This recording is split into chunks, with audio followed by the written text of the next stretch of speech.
Hi, I'm Opal Mitchell. I work for the Central Arkansas Library System and I work at the Nixon branch in Jacksonville. This is the Crafting with Opal program that I normally do at 7 o'clock on Thursdays. But this week and next week I'll be doing it at 10 o'clock or 10 a.m. Because they are having some programs that it's called the Six Bridges Festival, and they're going to be doing those at night this week and next week. So go check those out on our website. Our website's the www.cals.org, and it's got information about the Six Bridges Festival. There's all kinds of authors that are going to be talking to people virtually. So that will be really interesting, I think. So go to our website and see if there's any authors you'd like to see, and if you're interested, all you have to do is click on the links that they have for that particular author, and you can get an invite to the Zoom meetings that they're going to be doing virtually for that. Okay, well, today I'm going to be showing you how to do a mini wallet. I've got a little example here that I did already. This is on a couple of different websites I've seen. The first one just did the wallet, and then another person added this part to it that I thought was kind of cute, that you can add. There's another change that I'm going to be making to it that they didn't do. They used just some fleece interfacing on theirs, and that works pretty good, but I'm going to add some medium weight interfacing to one of the pieces of fabric to make it a little more sturdy, because this is a little floppy and a little difficult to unbutton.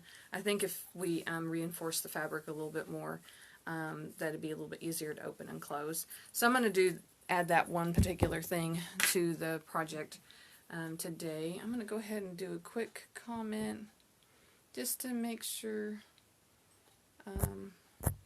the comments are working today, hopefully. Alright, I'm going to go ahead and just get started and show you all of the pieces that are involved in this project. Okay. Alright. For this particular project, I'll kind of put the example here too, off to the side so you can see, you'll need like a solid piece of fabric, or you could have two solid pieces of fabric. The exterior, I'm going to use a print, and then I'm also going to use another small piece of this interior fabric for the loop that's on the side. And it's I want to make it a little more reinforced, so I'm going to use some medium weight interfacing on it to reinforce it. So this is my medium weight interfacing for this piece. I'm going to iron this to this piece, and then this is the pattern for the wallet. Very simple pattern, and it's a very simple project, really. Once you get your interfacing on your two pieces of fabric, we're just going to cut them out to this pattern here, and then I'll be cutting out the piece for this piece right here. And then we'll be just sewing them together and turning it inside out and putting the buttons on. It's a nice little project to do if you've never done a button before. I actually had never done a snap on any of my projects before, so that was an interesting learning experience, and it was pretty easy too. And if you would like to get a copy of this pattern, I won't be at the library. I'm actually took time off today and tomorrow, but I'm still doing my programs at home. If you would like this pattern, just call the library and leave them you could leave a message for me with your email address, and I'd be happy to email this pattern to you if you're interested in trying it out for yourself. The directions I could send to you too, but they're very, very simple. It's just written directions with a picture of it, so I can send that also to you if you're interested. So before we get started here, I'm going to go ahead and iron the medium weight interfacing to the solid pieces of fabric first. To do that, with this type of interfacing, it tells you to do a steam setting for it and to use a cloth, a pressing cloth with it whenever you're doing it, because you don't want to put the iron directly onto the interfacing. And with the interfacing, you want to make sure that the shiny side is the side that's on your fabric, and you want it on the wrong side of your fabric. This is a solid piece of fabric, so you really can't tell what side's the wrong side and the right side, so it's really not going to matter on this one. Of course, on the pattern piece that I've got, you can tell this is the right side and this is the wrong side. It's more evident with that one. So I'm going to press this on, and I'm going to use like a cotton heat setting. I don't know. Okay, my iron is not. It kind of went in sleep mode and got kind of cool on me. But you do want to set it on steam for this. I'm trying to get it to wake up and turn on. I should have did that while I was talking. But you don't have to use steam on. It's weird. Different interfacings require different directions on how to do it. This fleece interfacing, you will look for the little glue dots to figure out what side is the side that's, because it's got tiny little dots on it, and that's the part that's going to stick to your fabric, and this is the side that's not going to stick to it. So you're going to put it down like that. Sorry about that. My dog is barking in the background there. And when I press this one, I'm going to press it from this side instead of this side. I don't have to use the pressing cloth for that.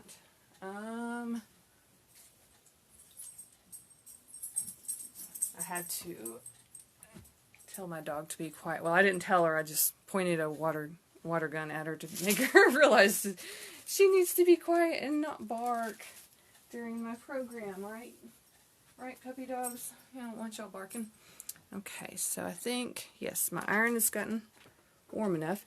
And you're going to do just a pressing motion on this, and it's going to steam for you.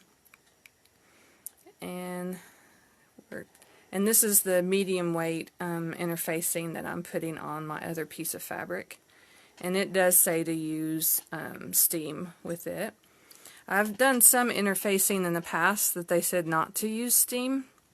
So be sure to read the directions on that comes with it to make sure that you're doing it correctly. I'm going to come back around to this side because I didn't put as much pressure on this side as I did the other one. And I'm doing this before I cut out my pattern. It just makes it easier this way. And I made sure that my fabric was bigger than my interfacing. And that way, because you don't want your interfacing to be touching the ironing board, because then it will stick to it. And you do not want it to stick to your ironing board. So I'm going to check it and see if I did a good job. If it peels at the edges, then it's not stuck on there good. Okay. Alright, so that one's good. So I'm going to lay that off to the side, and I have another little piece. This is going to be for the loop. So I'm going to press that also while I still have it on that setting. My other interfacing is going to use, it's a little bit different. You use a different setting for the other interfacing. So I'm doing this one first, and then the other one you're supposed to have it on a wool setting. So this one's on a cotton setting, press setting right now. It's a little bit hotter, and apparently with the other one they don't want as hot of a heat setting for pressing that one. Let me see if that did a good job. Nope, that still peels. It wasn't steaming on me this time like it was last time. Even though I have the steam on, it didn't do that. Sometimes my iron is like that. And you just have to iron it just a little bit longer. And you're just putting pressure. Mine's making a lot of noise because this is a tabletop ironing board instead of a stand one. Okay, let's see. Nope, that corner's still coming up. And that one is too. Yeah, not quite. Let's see.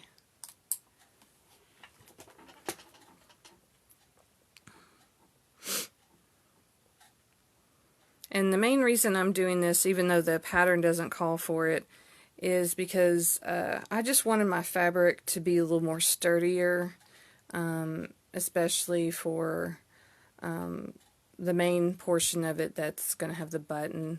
And then I just felt like the loop,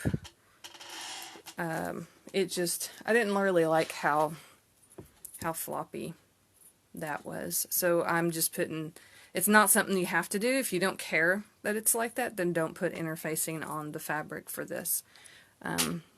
It's just a preference for me. I think that's going to be good enough because this is going to get folded quite a bit, and it doesn't cover the fabric completely, but that's okay. You're going to be folding it inwards, and I don't want a whole lot of bulk, so I don't care if it gets, the corners are a little loose or not. Okay, so now I'm going to switch to the fleece interfacing, and I'm going to change the settings on my iron to a wool setting, so it'll be a little bit cooler. And I don't want, let me double check the directions on that one. I'm pretty sure it said to not do any steam. If it doesn't say to have steam or not, I would probably not use steam, just to be on the safe side. For light bonding, this one has different types of directions, and this one said if you want to fuse and do just a light bonding, set wool/steam setting on the iron. Okay, so I guess this one doesn't matter if there is some steam. Okay. Mine usually doesn't steam up unless you have it on a higher setting. And I'm doing the same thing with this one, where this piece right here, the interfacing is smaller than my actual fabric, because I don't want, like if you were pressing it this way, you didn't want it sticking to that or to your iron. So I always make it, because if this piece of fabric was smaller than your interfacing, when you flip it over, then the glue might get on your iron, and you don't want that to happen. So you want your fabric to be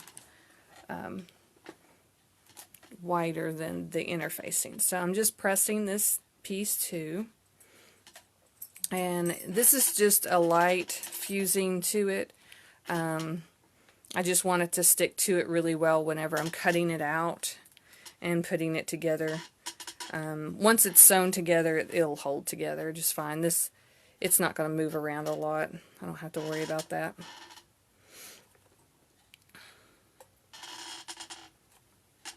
And you're not like doing this number back and forth. You're doing pressing motions for this, because you want to press it to the fabric. I'm kind of lifting up and moving my iron whenever I'm doing this. You don't want to actually really scoot it across the fabric with a lot of movement there, because you don't want the interfacing shifting on underneath the fabric. You want the fabric and the interfacing to stay in one place. Okay, good. It's steaming a little bit, so that might stick a little bit better.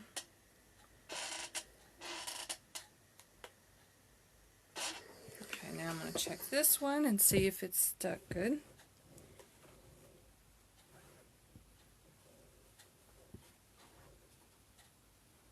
Yeah, this one sticks a little bit easier than the other one does.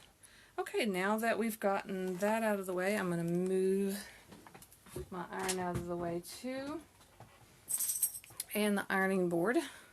because we're going to be cutting out the pattern. And you can do this differently than me. I'm going to be using a rotary cutter and this ruler for it. And here's my pattern.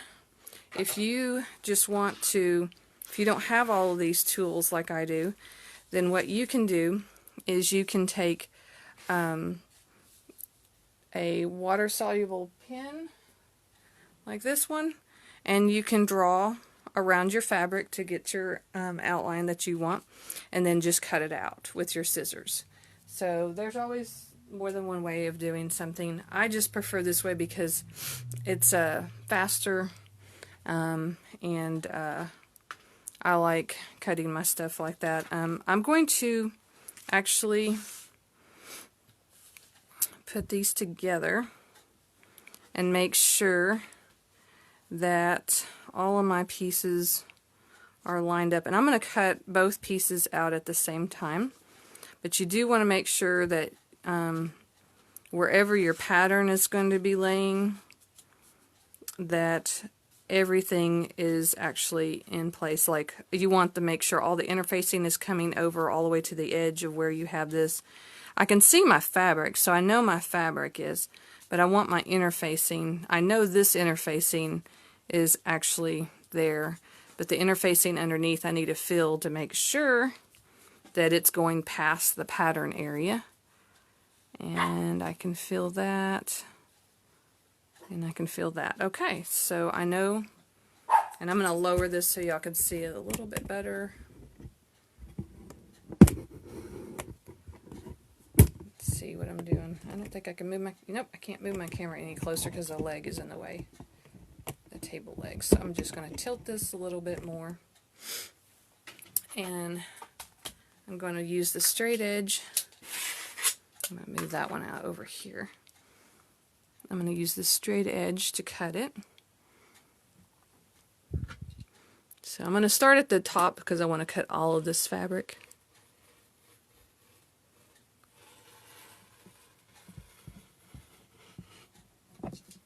You want to put even pressure all the way down.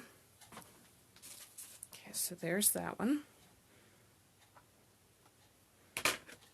Okay, you want to make sure everything stays lined up. I'm going to turn it. Okay.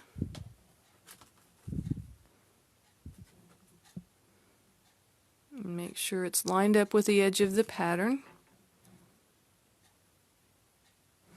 Okay.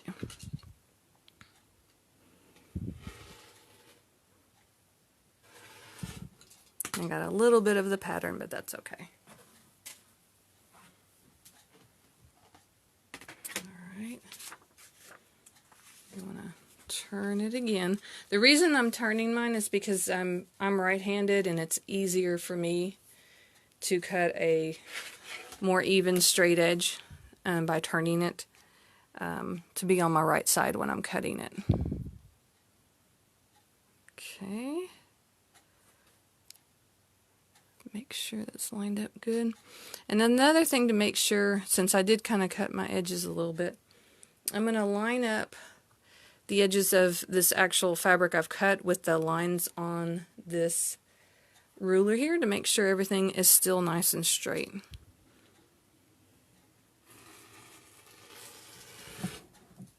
Okay. And I didn't get real straight over here, but that's not part of the pattern area, so that's not a big deal. Oops. Alright, so this will be a little bit different because I'm going to be doing a diagonal cut. So I'm only turning it just a little bit.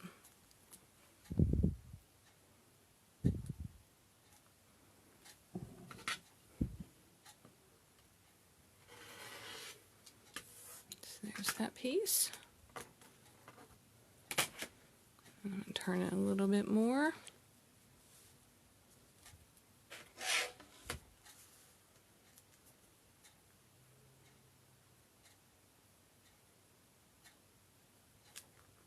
Okay.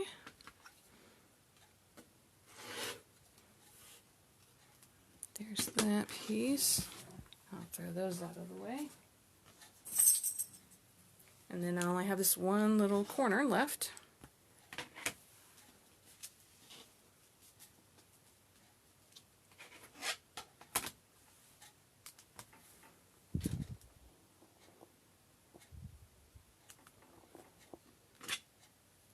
And these have, I'll line this up with this too just to make sure.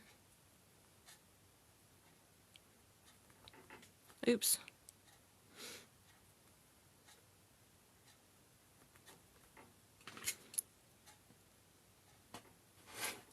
Alright, so that's my last corner. So now I've got my project cut out. Don't really need that pattern anymore. So we've got our two outside pieces of fabric. You know this is the inside because you can see the interfacing. This is the mid-weight interfacing I put on this piece of fabric, and then the fleece interfacing that I put on that one. So you want your right sides facing each other, and but we're also going to do our loop, so I need to cut my loop out before I go to put those together because that's going to have to go inside of them. And I'm going to make this one 3 by 3, and I know that my interfacing is not quite 3 by 3, so it's okay. I wasn't too concerned about that because it's going to make it really, really thick if I do that. Let's see. So I'm just going to cut around this. That's my edge that I'm starting with. And line that up. Okay. And that's my 3 mark here. So, well, if I want to make it, let's move that down to 3. Make sure my corners, make sure all my corners are correct and lined up. This is my 3 mark, and my 3 mark, whoops, it keeps moving, or I keep moving it. Not holding it in place very well. It's probably because of the interfacing is not allowing me to get really, really flat with this piece of fabric because it's raised up a little bit. Okay. Alright, so that seems to be about right. Alright, so now I got my 3 by 3 piece of fabric here, and I will need to do a little bit of ironing with this because I need to fold it. And you don't have to do this part if you don't want to have the little clasp on it. So I'm just going to fold it in half.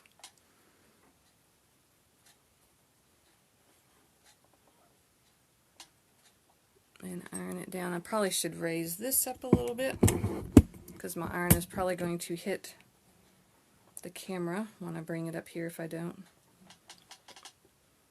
So make this piece, you fold it in half and then press.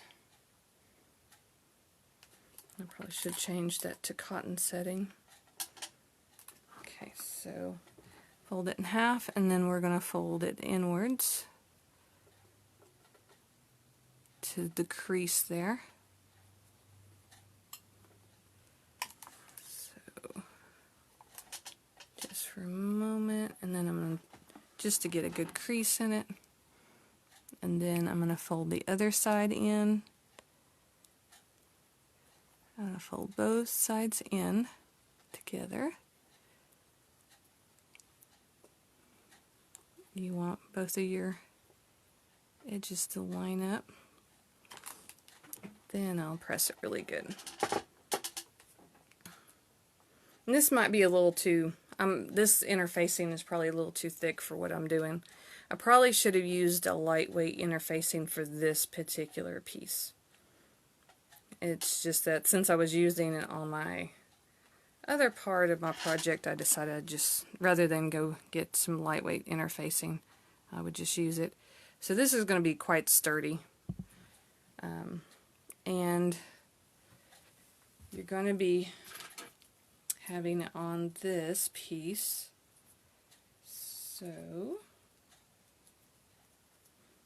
So this is how you just want to make sure when you're folding it that it's going to be the same width as your little clasp. So with this one, before I put it together with the other part, I need to sew down the open edge to close that up, and then I'll be able to put it with the other pieces. So let's move that.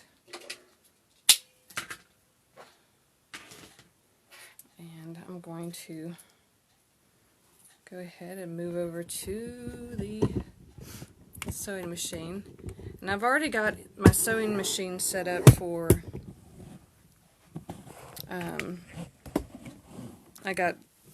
I decided to use like a purple thread, so I've already loaded the sewing machine up with some purple thread.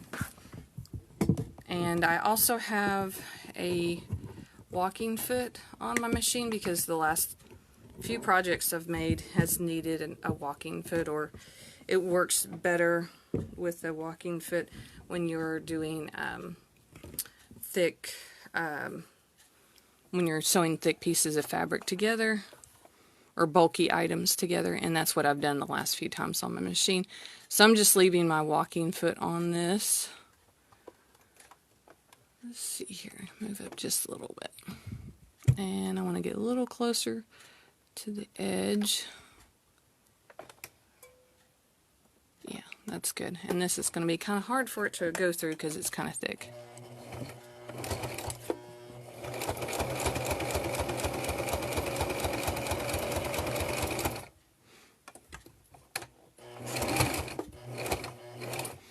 Alright, so there is just that little piece that I'm going to have. And I'm going to cut off the excess, the threads off of it. Alrighty, so I'm just going to move this way instead of moving back over there for this part. Alright, we're going to be putting it together. I keep running into my camera with my... So you definitely want to make sure that you're putting this on first. Well, here's the project again that we're doing. And we've got the wrong sides of fabric together here. And you want to figure out where you want this to be. If you want it to be towards the middle of this, towards the top of this, it's really up to you, your preference. So you're going to have to figure that out when you're sewing this close, because this is going to have to be in there. And what side did you want it to be on? So you kind of have to think in the opposite. Let's see. I believe I put it on this side last time because you turn it right side out in it. That always bugs me. If I turned it right side out, yeah, that would be the right side. So I have to figure out how far down I want this to be. And you have to realize too that you're going to be folding this, this part over. So I'm going to tilt this a little more so y'all can see while I'm talking here about how to put this on here. So we are going to be folding it over. And I would say it's going to get folded over somewhere about here. So you want it down a little ways from that. And you're going to have it sticking out. And it depends on how long. I don't know that I liked mine being that long. So I'm going to move it out a little bit further and get an idea here. That's the top. So I do have it, I thought it was a little too close to the top here last time, so now I'm moving it down. So you can see from this little point here, I've got it moved down probably at least a ½ inch further down than that. So you would take, so if you're following this pattern with me, I'm going to use a ruler here to the point. So that I made it at least, where I lined it up, it's at least an inch from this little corner up here. So I think that would be a good position for that. So you're going to have to pin this all in place or clip it in place. I have clips because this is kind of bulky. My fabric got moved on me a little bit. Let's see. I'm going to use some clips. You can use pins. It's just kind of bulky, so I'm going to do the... Okay, and that moved on me, so I'm going to make sure it still is an inch from there. Yeah, that's about right. Make sure my fabric is lined up like it's supposed to, which it keeps shifting. I think what I'm going to do, since my fabric keeps shifting at the bottom from whenever I'm trying to get that clasp in there, I'm going to actually clip it into place first so it will quit moving on me whenever I'm trying to put that piece in. So I'm going to clip the bottom first and move that clasp out of the way. So you just want to make sure everything is lined up properly and decide where you want to leave your opening, and I believe the best is going to leave the opening at the bottom. So that's where I'm going to do mine. So I'm just going to clip it around. I would normally use pins, but it's kind of hard to pin fabric when it's really, really bulky like this. So I'm just going to clip it just to make it easier on myself.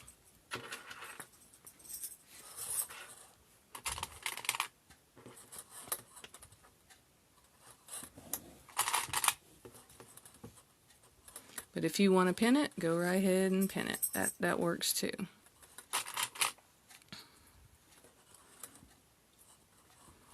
And like I said, I'm going to leave my opening over here, so I didn't put very many clips there. Okay, so there. Let's put this back inside of your two pieces of fabric. And I'm going to measure again. Make sure that's... Ooh. Let me move that clip while I do this. There's the top, and that's an inch, so let's move. Actually, if I used a water-soluble pen, I could have just marked where I wanted it to be. Alright. And I probably can't... Let me see. I don't know if I can clip this since my fabric sticks out so far. I guess at an angle I can, but this is not going to work real well on my sewing machine because it's going to bump into my sewing foot whenever I'm doing all of this. I may end up having to use some pins. Alright, I'm going to go ahead and start sewing this. And move this up a little bit so we can get back in here.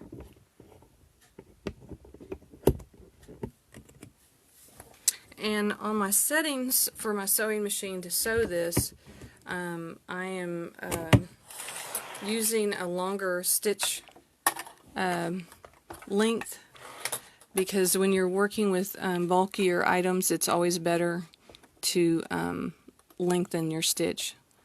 Alright, so I'm going to leave about a 2-inch wide opening at the bottom, so that's why I'm starting towards this end. Let's see,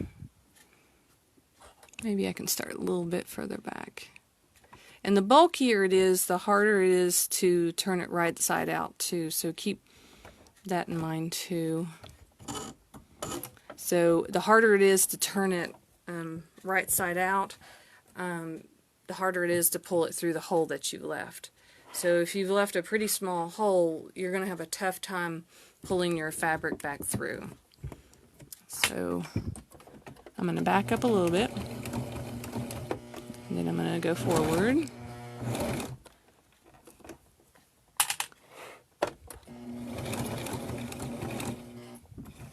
And I want to get as close to the corner as possible, and I have a really long stitch length, so I think, yeah, I'm going to have to turn here.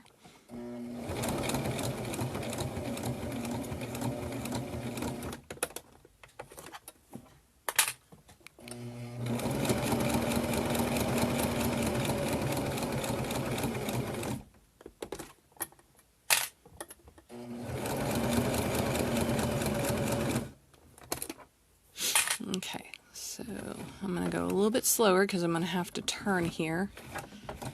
Okay, turn right on my corner.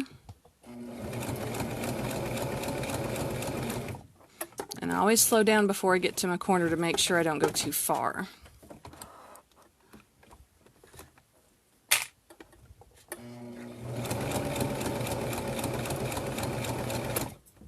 And it's going to run into that clip, so I'm going to have to move it a little bit earlier than I normally would like to.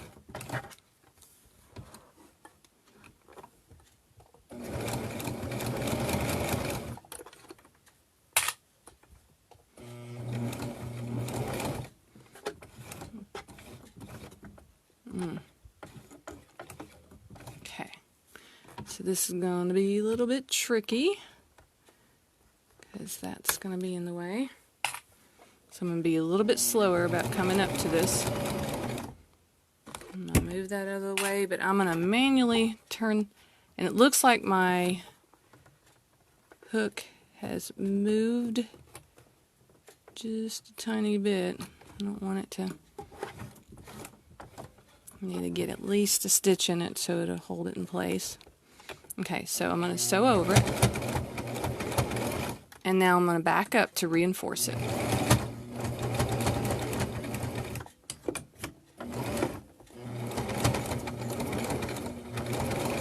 Alright. Oh no, it's not moving forward. That's not good. Let's see. I'll double check and see what it did here in a minute. When it sews in place, it's really bulky items like that can cause that problem. To make sure, I think everything's okay.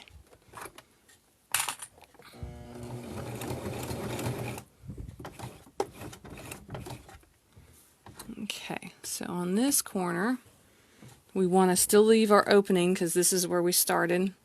So we just want to come forward a little ways, but we want to leave a big enough opening to be able to turn it right side out. So I'm going to stop here and back up. And always reinforce the area where your hole is at, because otherwise your stitching will come apart whenever you are turning it right side out. And you don't want that to happen. I'm grabbing some of my other pieces that we're going to need for the project. Oops. The pieces for the button.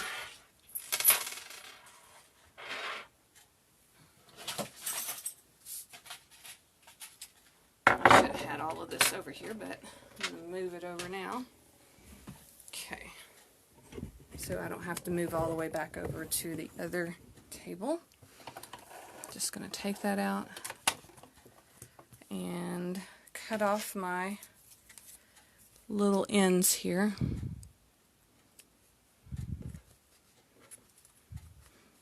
And I will be using the sewing machine again here in a minute to do a top stitch. Okay.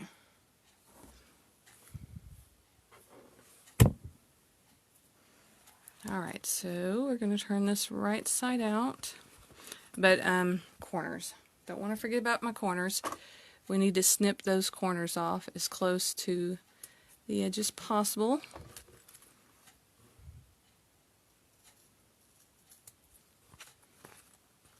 These not as much, but I'm still going to trim it down. And I'm going to trim that down a little bit too.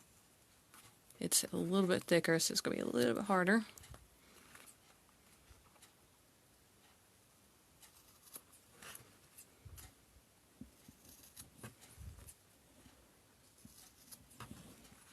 Okay, so there's all my corners. I almost forget to do that a lot of times.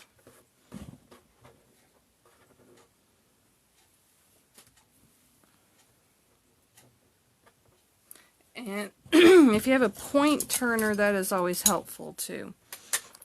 I got several different ones that I've picked up at different places that I've seen them. I'm kind of feeding that little hook through first to kind of help. And it's going to be pretty stiff with all of this interfacing.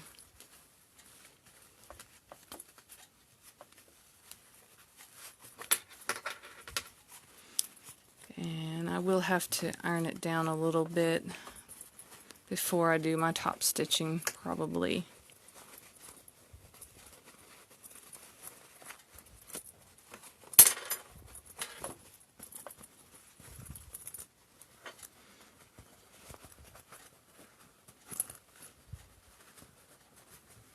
Let's see here. Move out my corners.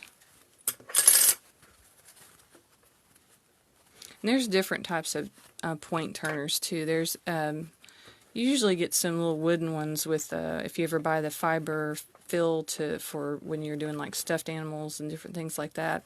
They've got little point. Oops, that one's actually going through. You don't want it to go between your two pieces of fabric, then it actually comes through.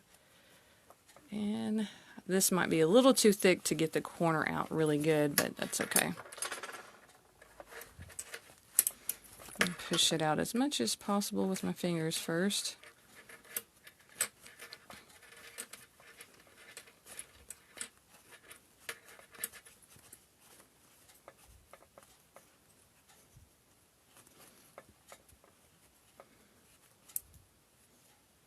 Okay, once we got all of our corners pushed out really good, then I'll do a good pressing of it.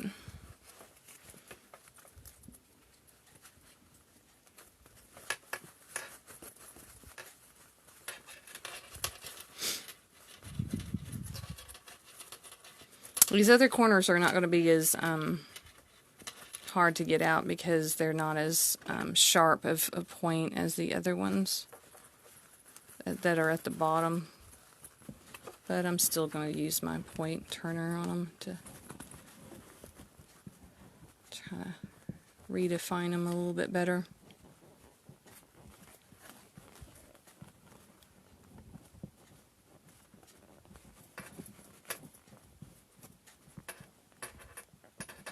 Okay, so now that we've gotten turned right side out, and I'm going to flatten it out with the iron, and that should make it easier on doing our top stitching. Let's see here.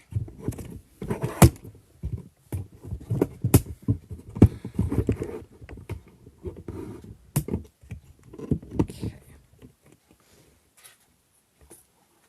And you definitely want to watch the end of it here to make sure it's folded where it's straight.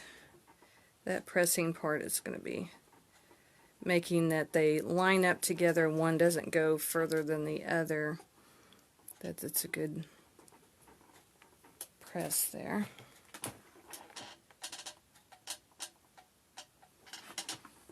I'm going to turn it over and check the other side to make sure it looks good too.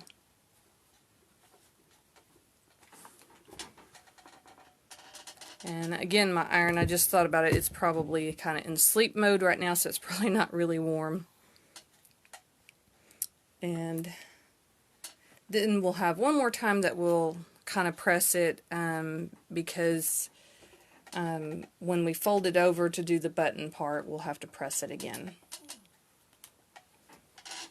I think this one's going to be a lot sturdier feeling than the other one that I did. And that's totally a preference thing, so if you want yours not to be, you want it to be a little more flexible than this, then don't use the other interfacing, just use the fleece interfacing. Okay, so now we're going to go around the edges and do a top stitch. And the reason I'm using that purple thread on my machine is because it's got a lot of purple in it, so we're going to do that. But once we press it, then we're going to fold it in half like this, and then fold it in half again and press it. So let me do the top stitching, and then we'll be almost done. The button part's not real hard.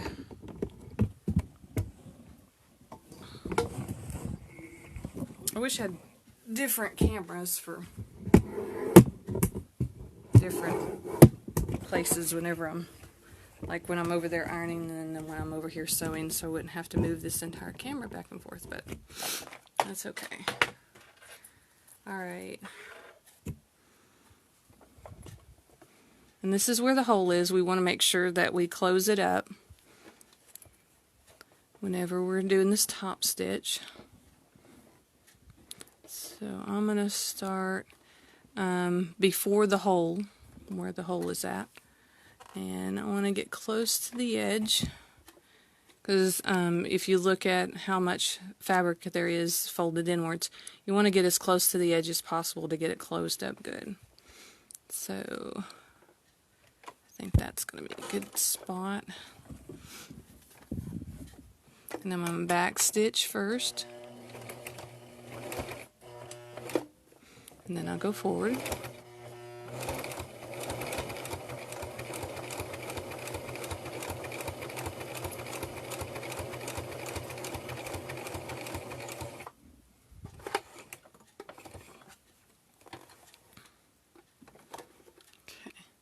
And I'm going to double check this, and yeah, I should have got closer to the edge than I did, but I still closed it up, but I was trying to get closer than I did, but that's okay.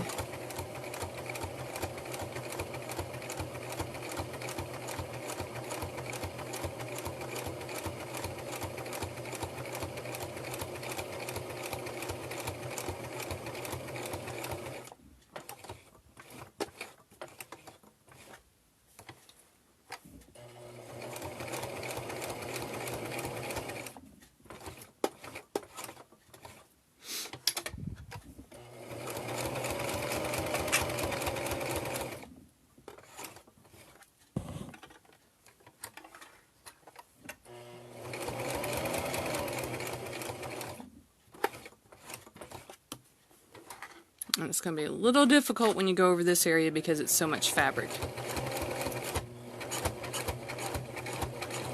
But your machine should make it over it.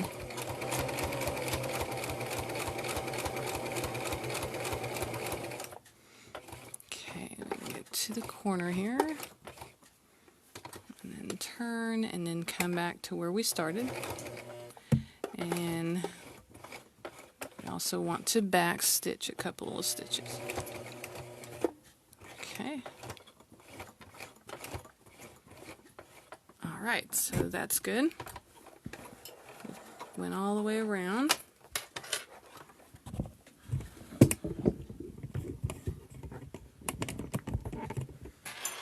And where's my scissors? I got some smaller scissors here that I can.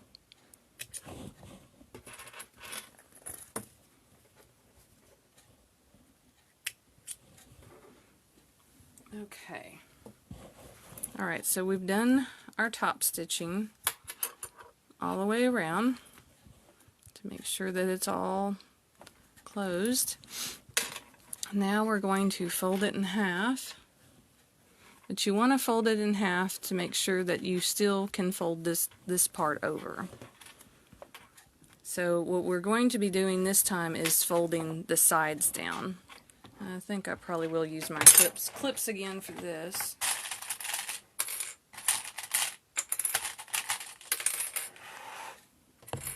Okay. And I'm going to move this around just a little bit so you can see better what I'm doing. So you want to have enough room.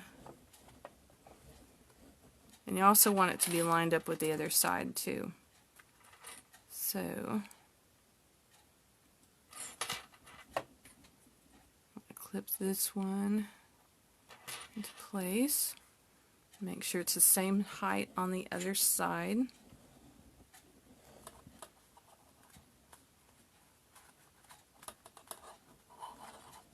Make sure that it's going to fold. I'm working on this corner a little bit just to make sure. It's kind of tough because it's really stiff. But you want to make sure it has a nice fold there instead of all kind of bulky looking. So with this part, I'm going to sew this down, and then I'm going to sew this down, and then the next step will be pressing this a little bit to make it fold over, and then we'll make our hole here and here for the snaps. Alright, so we're going back over here to sew this part. And you want to try to make sure that when you're sewing this edge down, to try to line it up with where you sewed the other time. So I'm going to pull the thread over there, and it's going to be a little bulky, so you need to feed it in a little ways first before you start sewing. And you also want to lower this down to see where it's going to hit. Make sure it's going to hit in the same spot that it did last time. Now that I've got that in there, I'm going to move that clip out of the way. And I'm going to sew forward a couple of stitches and then I'll back up because that's so close to the edge it's going to be hard. Okay. You also want to reinforce that bottom edge anyway. This may be the hardest part, getting it lined up. And I think everything's going to stay in place, so I'm going to move that out of the way. We're going to sew all the way to the top here.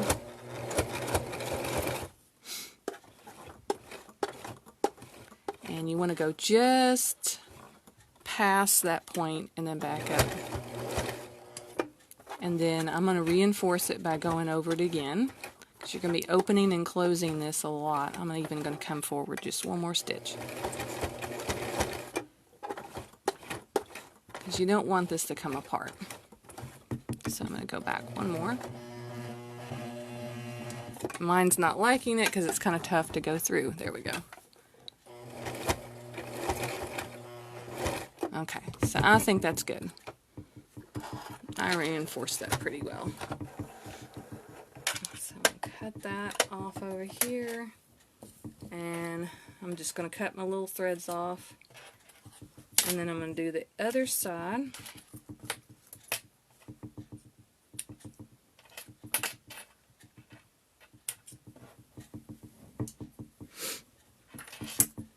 Alright. And I'm having to start on this end with this one, because it would be on the wrong side if I started on the other side. So where's my thread? Gotta find my threads. Oh, they're all the way over here. Always want them where I can see them. So I'm going to have to raise this up just a tad bit more to get it under, because it's going to be really, really bulky.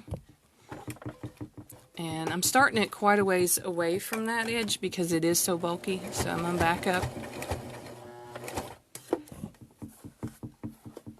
What is my threads got up underneath there? I don't want them doing that. Come out of there. Oh, they got tangled. Oh well. I'll cut it loose later. And then I'm going to back up again.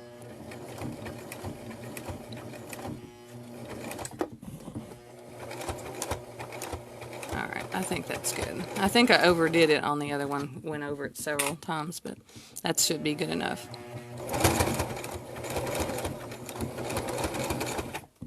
Okay, I'm going to get to the edge here, and then I'm going to back up.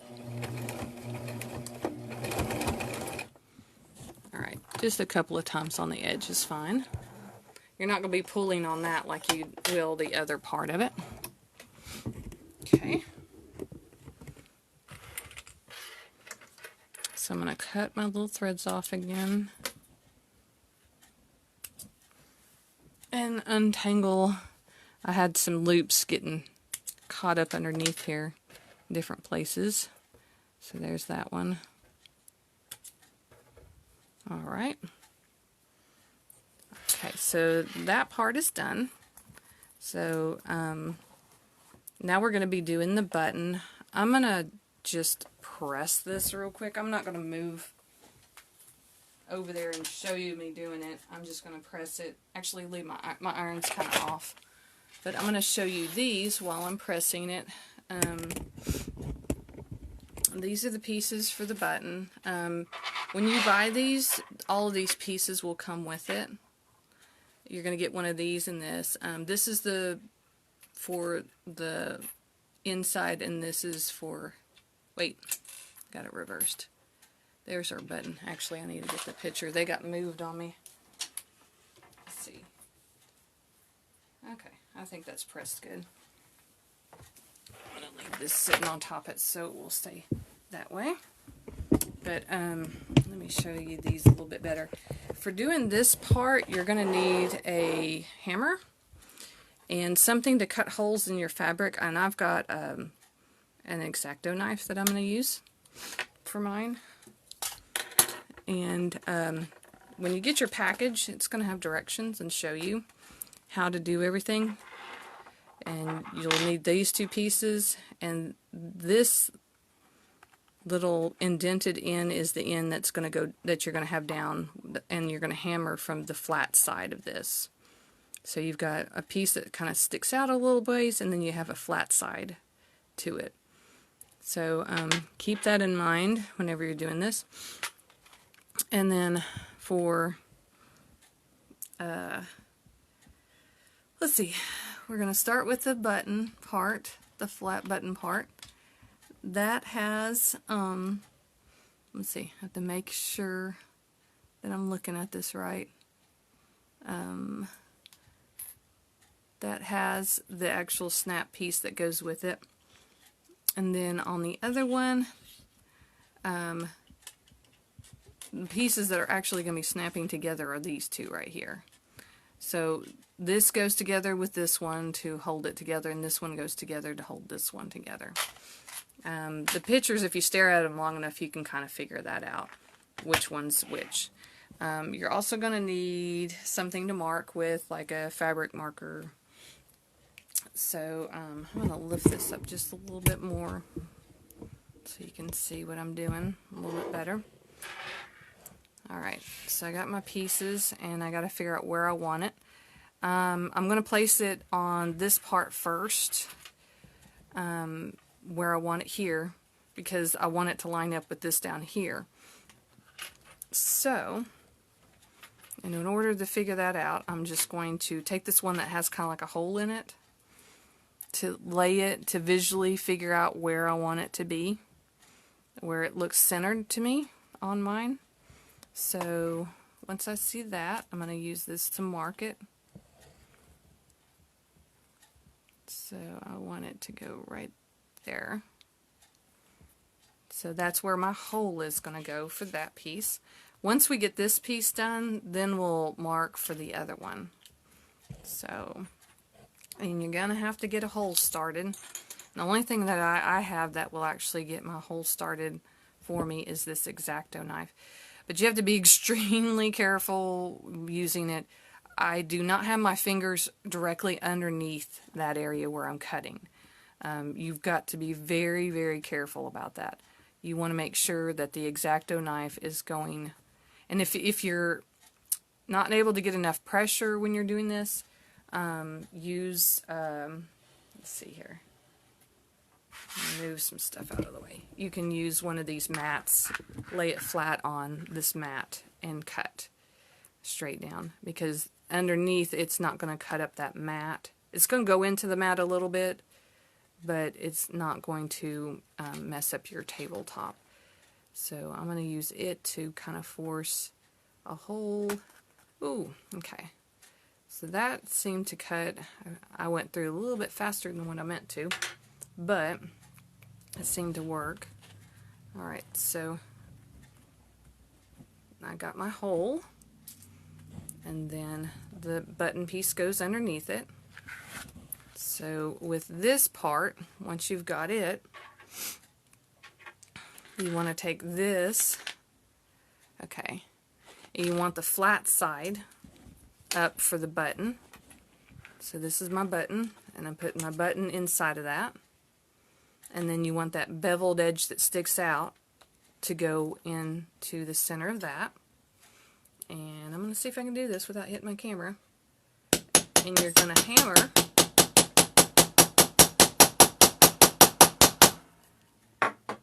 and it's not working. This surface is not moving. or it's moving. My surface is moving because that's a, so I'm going to move back over here because this table is more sturdy than that table over there.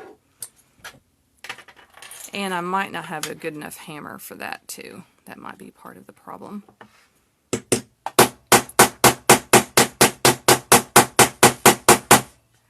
Okay, so what you're doing is you're pushing that little piece inwards. And as long as it's been pushed inwards and it's nice and flat on the inside, which it looks like it pretty well is, then you're going to figure out and make sure that you put the other piece directly across. So I'm laying that down, and I'm trying to look and see exactly where that would be. Let's see. It seems like that would be about right.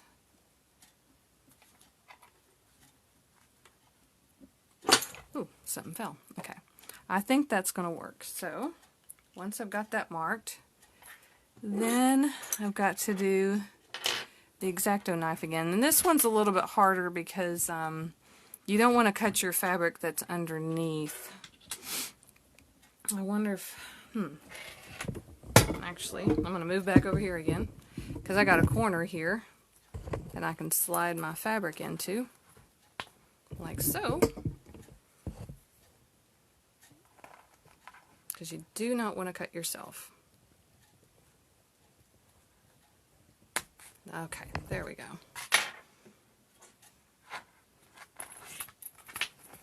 I think that's, you have to see if you made your hole big enough. Okay, that one's big enough, it fits through. I'm going to move back over to this table since I know this table's a little more stable as far as for the hammering part. And when we're hammering this piece, putting those together like so. On this one, you want to flip it over to that side, not the smooth side, but this side. And so you're going to put it directly behind that other, oops, my piece, okay. Directly behind that. And you're going to do the same thing. You want that little beveled edge that sticks out further sitting on top. And then smooth side on the side for your hammer.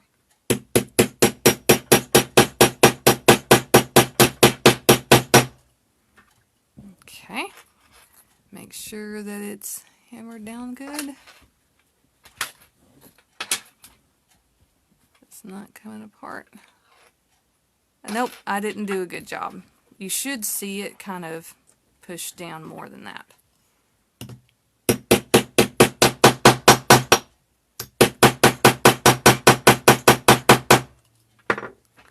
Let's see. It is not, well, it's not smashing as well as the other one.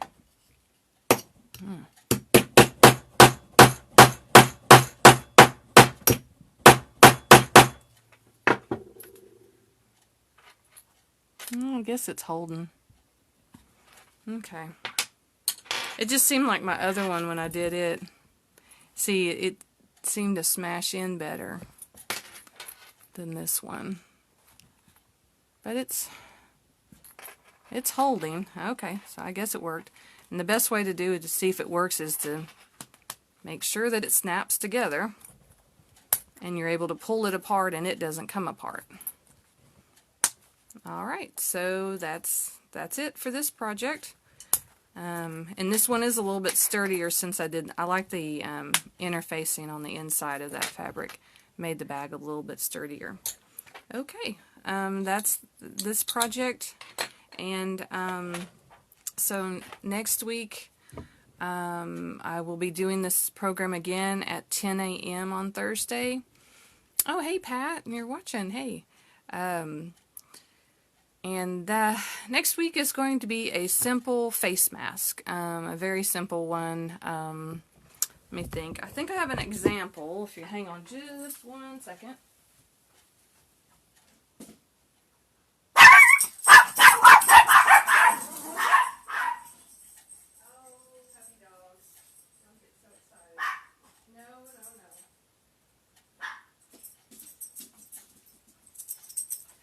puppy dogs thought I was hurrying off to do or I guess get something, and they started barking.